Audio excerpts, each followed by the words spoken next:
Hello everyone, ये video उन सभी बच्चों के लिए है जिन बच्चों का जेईई मेन का एग्जाम हो चुका है और 12वीं बोर्ड के रिजल्ट में उनका 75% से ऊपर स्कोर नहीं आ रहा है। साथ ही साथ ये उन बच्चों के लिए भी है जिन्होंने एक्सपेक्ट किया था कि उनका रिजल्ट अच्छा आना चाहिए था लेकिन अच्छा नहीं आ पाया। तो बेसिकली मैं बात करने वाला हूं इस वीडियो में इंप्रूवमेंट एग्जाम के बारे में।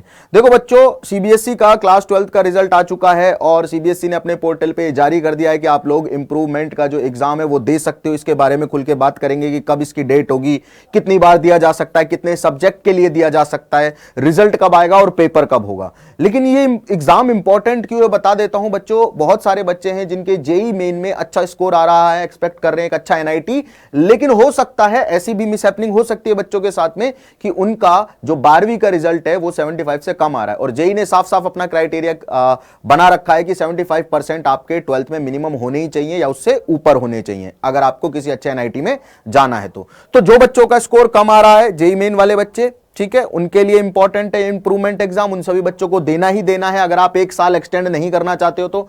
साथ ही साथ जिन बच्चों को अपने रिजल्ट से, अपने रिजल्ट के आंकड़े देखकर खुशी नहीं हो रही है, वो बच्चे भी अपना किसी एक सब्जेक्ट का स्कोर जो है उसे इंप्रूव कर सकते हैं।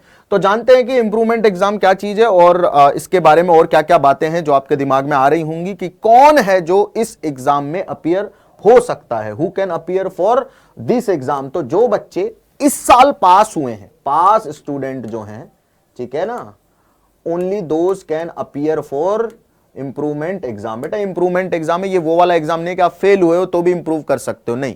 इंप्रूवमेंट और कंपार्टमेंट दोनों अलग अलग चीजें। कंपार्टमेंट के लिए अलग से वीडियो बना दी गई है और दोबारा उसके बारे में आपको जानकारी दे दी जाएगी, इसलिए चैनल को सब्सक्राइब जरूर कर लेना फटाफट से, ठीक। कौन कौन से लोग जो अपीयर हो सकते हैं इस एग्जाम के लिए? सबसे पहली चीज, जो लोग ऑलरेडी क्लास 12th का एग्जाम दे चुके हैं और सभी सब्जेक्ट में पास हैं, ठीक। उसके साथ साथ कितने सब्जेक्ट का इंप्रूवमेंट एग्जाम दिया जा सकता है बच्चों? अभी के लिए जो खबर आ रही है, ठीक है, वो आपका सिर्फ और सिर्फ एक सब्जेक्ट होगा जिस सब्जेक्ट में आप क्या कर सकते हो, इंप्रूवमेंट एग्जाम दे सकते हो। 10th वालों के लिए 2 है, 12वीं वालों के लिए सिर्फ एक सब्जेक्ट है। लेट्स से कि आपका मैथ्स में स्कोर नहीं आया अच्छा एक्सपेक्टेड और आप अपनी परसेंट को इंप्रूव करना चाहते हो तो आप मैथ्स का एग्जाम दोबारा दे सकते हो, ठीक।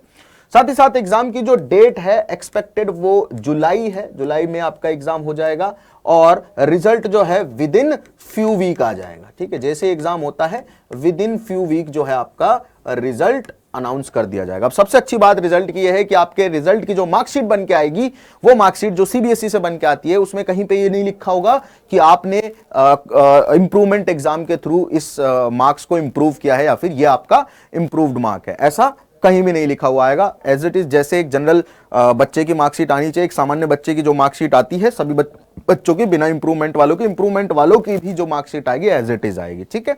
यहां तक का डाउट सारा क्लियर हो गया है सभी लोगों को? अच्छा, अब कुछ और इंपॉर्टेंट क्वेश्चंस बच्चे के दिमाग में आते हैं कि सर क्या होगा कि मैं इंप्रूवमेंट वाले में फेल हो जाऊं। वैसे तो ऐसा होता नहीं है और होना भी नहीं चाहिए क्योंकि आप अच्छे खासे तैयारी करके और पढ़ के जाओगे, लेकिन क्या होगा कि आप इंप्रूवमेंट वाले एग्जाम में फेल हो जाओ तो बच्चों आपका बेस्ट ऑफ 2, ठीक है ना, बेस्ट ऑफ 2 कंसीडर किया जाएगा। मान लो आपने इस साल जो अभी जो एग्जाम दिया, ठीक है ना, किसी भी सब्जेक्ट का फर्स्ट वाले अटेम्प्ट में आपके मान लो मार्क्स आ रहे हैं 70, ठीक है।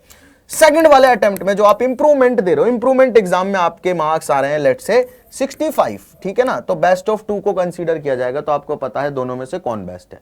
कोशिश करना कि इसको इंक्रीज किया जाए। अगर आप इंप्रूवमेंट का एग्जाम दे ही रहे हो तो इंप्रूवमेंट के ही लिए दे रहे हो, लेकिन कई बच्चों के साथ ऐसा भी हो जाता है कि इंप्रूवमेंट एग्जाम में वो बहुत अच्छा नहीं कर पाते हैं, लेकिन हाँ फिर भी आपका जो कंसीडर किया जाता है स्कोर वो बेस्ट ऑफ 2 किया जाता है। अब एग्जाम के अगर मैं लेवल की बात करूं तो एग्जाम का लेवल जो है एग्जैक्टली वही रहने वाला है जो आपका बोर्ड का एग्जाम का रहता है, ठीक है। ऐसा नहीं है कि ये बहुत ज्यादा टफ या बहुत ज्यादा इजी आने वाला है, same level as board exams, ठीक है। तो ये सारी की सारी बातें थी जो एक बच्चे को पता होनी चाहिए जो इंप्रूवमेंट एग्जाम के लिए भरने वाला है फॉर्म या फिर इंप्रूवमेंट एग्जाम देने वाला है, ठीक, या देने वाली है। अच्छा, इसका जो फॉर्म आएगा वो बहुत जल्दी आने वाला है और उसका जैसे ही नोटिफिकेशन आउट होगा हम लोग अपडेट कर देंगे आपको। और अपडेट के लिए बेटा आपको सबसे पहले तो क्या करना है, चैनल को सब्सक्राइब कर लेना है, ठीक है। Thank you.